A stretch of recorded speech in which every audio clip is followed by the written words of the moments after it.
Welcome back, guys, to my channel Football Man Sam. I am Sam. We are back with a brand new video. Now, in this video, we're going to be talking about my team of the season so far. It's just basically on my opinions, so some of you guys may disagree. If you do disagree, let me know your thoughts.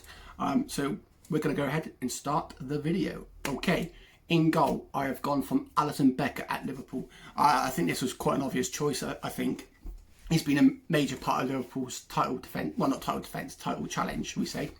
He's made some very crucial saves, as I've previously discussed in the last video. Got a frog in my throat, especially against, God, what am I doing, Sam? Especially against Everton. You know, he had nothing to do all game. He's totally bystander, and then in the last 15-20 minutes, he was required to make two top-notch saves, which he had to make, you know, and it's not easy for a goalkeeper to do nothing and then suddenly have to be required to make two top saves. So I think that shows his class. Also, he's kept 12 clean sheets in 22 appearances, which isn't a bad record at all. He was out injured for quite a few matches, hence why it's only the 22 appearances, but 12 clean sheets in 22 appearances is brilliant. Obviously, there's the defence that helps with that clean sheet stat, but at the end of the day, he's the last line of defence. So I think he's justified in the goalkeeper position. You have to excuse me, I've got a bit of a frog in my throat. At right back, I've gone for Trent Alexander-Arnold. Again, I think this was pretty obvious. Well, it was between Trent and Pereira at Leicester, but I just went for Trent with his contribution to the goals, even though that's not part of defending, but he is still classed as a defender. I think he's been crucial to Liverpool's title push. He's got 12 assists, I think. I think it's second or third most highest in the league. Also chipping in with 3 goals. So, you know, for a defender, that's fantastic. That's fantastic form. But he also displays a footballing brain, as we've seen last season against Barcelona with the quick free kick, which led to Divock Origi's 4th goal. So it just shows the mentality he's got, especially for a 21-year-old. You know, I still think he's got a little bit more to work on defensively, but I think that will come. I think that will come with experience. So Trent Alexander as my right back. As we go to centre backs, I've gone for the most obvious choice, Van Dijk. I think Van Dijk just picks himself. You know, you take Van Dijk out of Liverpool defence, and you know it's not the same at all. He makes that defence click really, really well. I mean, he is everything that a modern day manager would want in a centre back. You know, he's powerful. He's got pace. He's got strength. He's not scared to bring the ball out of defence and ping 40-yard passes, which we've seen on multiple occasions. He's more than capable of doing that.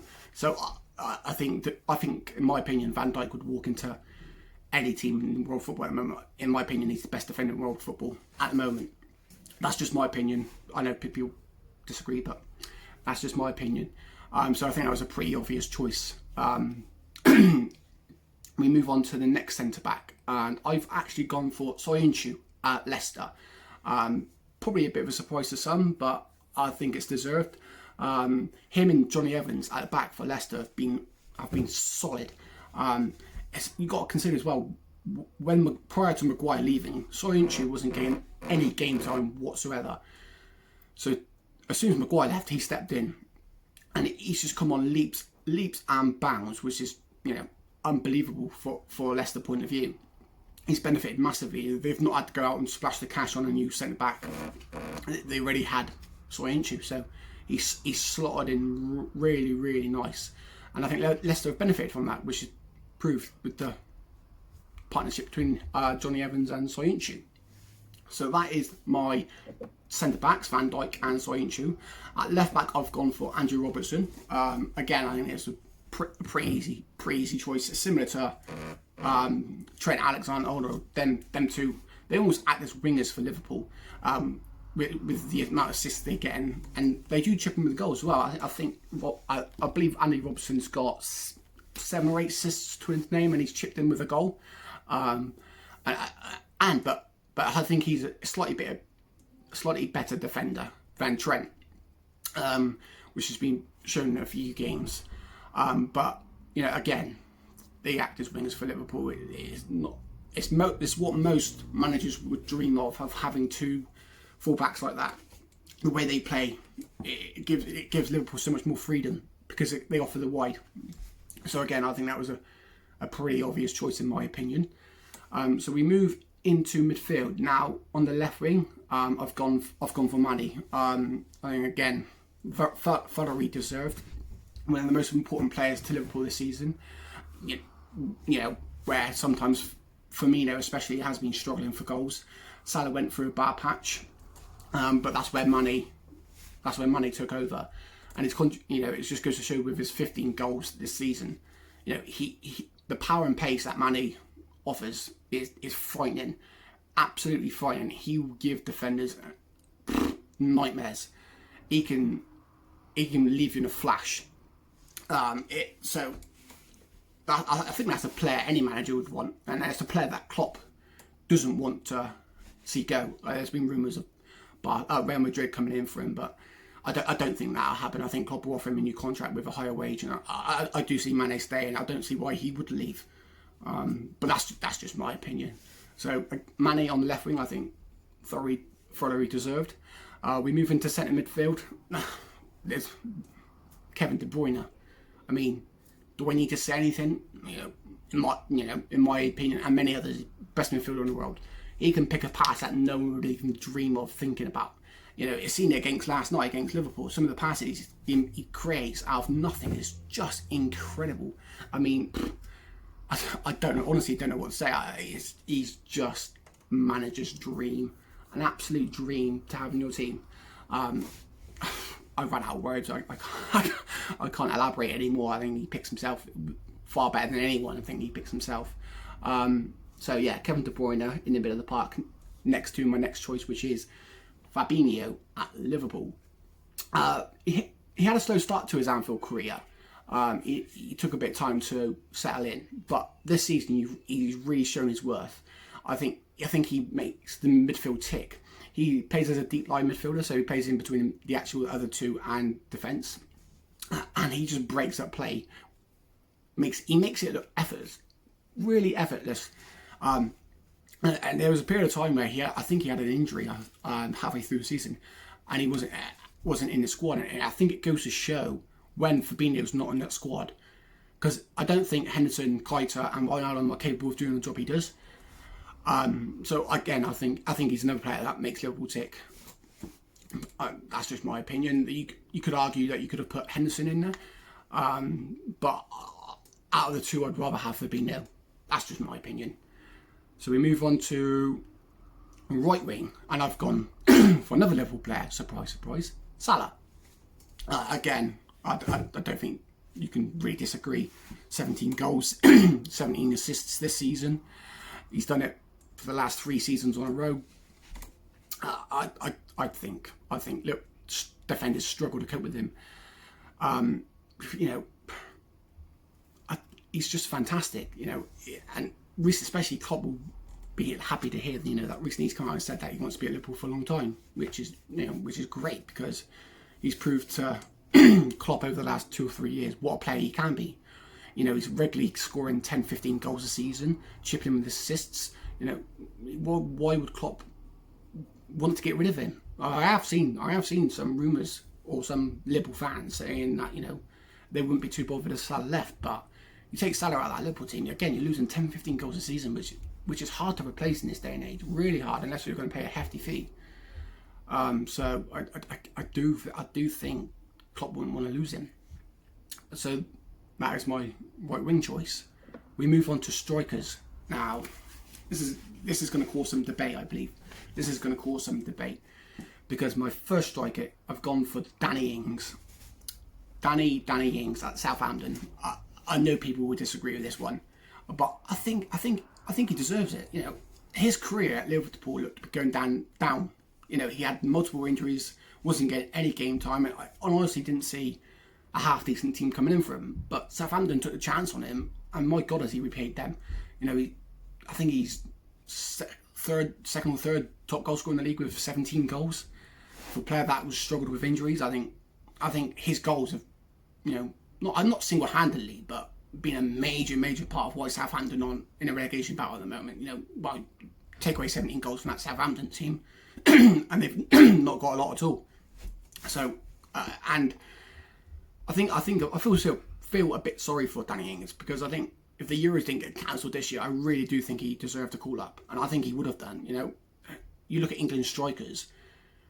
You've got two. You've got Harry Kane, and you've got my next choice, which I'll say in a second, and then you've got no other option that will get you goals. So I think Danny Ings would have definitely had a call up, whether it had been on the bench.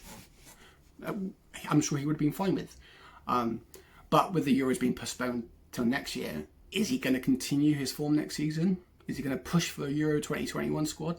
Who knows? So that's definitely one to watch, but a bit of a controversial choice there, Danny Ings. As I was saying about the England strikers, which is my next choice, which is Jamie Vardy. I think it's hard to disagree that he's regularly scoring 15, 20 goals a season. He's got 19 this season. He's top goal scorer with Pierre Aubameyang, who I was going to pick, but I thought on merit, I think Danny Ings deserved it more, especially in a Southampton team that struggled, which has really struggled over the last few years. I think Danny Ings deserved it. But yeah, Jamie Vardy, I think he, again, similar to Mane, he gives defenders an absolute nightmare. And, I believe it's a player at Southampton. I believe it's a player Leicester can't afford to lose. I don't think he will move on now. If he was going to move, he would move back just after the title season, winning to Arsenal. I think we're interested, but I can't see him going anywhere now. And if you do take out Vardy out of that Leicester team, you're going to find it hard to replace 15, 20 goal season striker. Unless you're going to pay mega money, which Leicester aren't predominantly known for that. They're not a club that spend mega money. So finding a player that's going to, replace Vardy would prove very, very tough. And then you take that Vardy out of that Leicester team, they're going to struggle for goals. They got Kelechi Iheanacho, he chips in with the goals, but nothing like Vardy will. So again, I think they're a team that relies quite heavily on Vardy for his goals.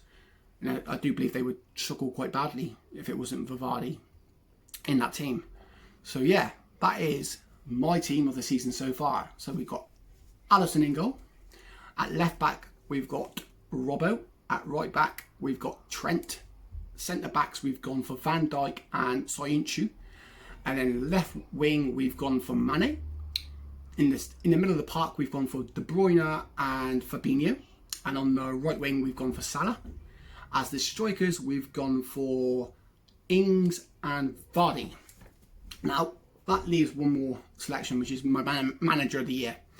Even though technically the season's not finished, I think it's only going to go to one person, which is Jurgen Klopp at Liverpool. The job he's done at Liverpool is remarkable. When he took over 4 or 5 years ago, and he said he's going to win the league within 4 or 5 years, no one believed him. No one, especially with the squad he had at the time, no one was going to believe him. He's turned £30 million players into £80 million players. He's turned £75 million players into £130 million players, like Van Dijk. He is a wonderful manager, and to lose the season, last season by 1 point, he would have been gutted, absolutely gutted. And then to come back this season and comfortably win the league by 20 plus points so far is just crazy, especially with a Man City team. I mean, we're talking about a Man City team that's got millions and millions worth. They got talented all over the pitch, but to be 20 points clear of them, it's just remarkable. And to deliver the Premier League, which Liverpool have craved for 30 plus years, which, if you know me, I'm a Liverpool fan, so get in there. But that's not me being biased. I think Klopp deserves it. If I was to pick anyone else bar Klopp, it would have been Chris Wilder at Sheffield United. I think he's done a fantastic job, even though they've came back from the break in bad form. I know they could win yesterday against Spurs, but what a job he's done at Sheffield United, taking them from League One all the way to the Premier League, and then even try and compete for Europe is remarkable. On the budget they've got, they've barely bought anyone. So he deserves huge credit. But yeah, that is my manager of the year, which is Jurgen Klopp, which brings it to the end of the video. Now, if you do disagree with some of my selections, let me know in the comment section below. I would love to see, who you think is in your team of the season so far. If you agree, even if you agree, just let me know. that'd be brilliant, you know. And you know, if you did like the video, I'd really appreciate if you could hit that like button. If you haven't already, subscribe for more videos. But until next time, guys, I will see you later.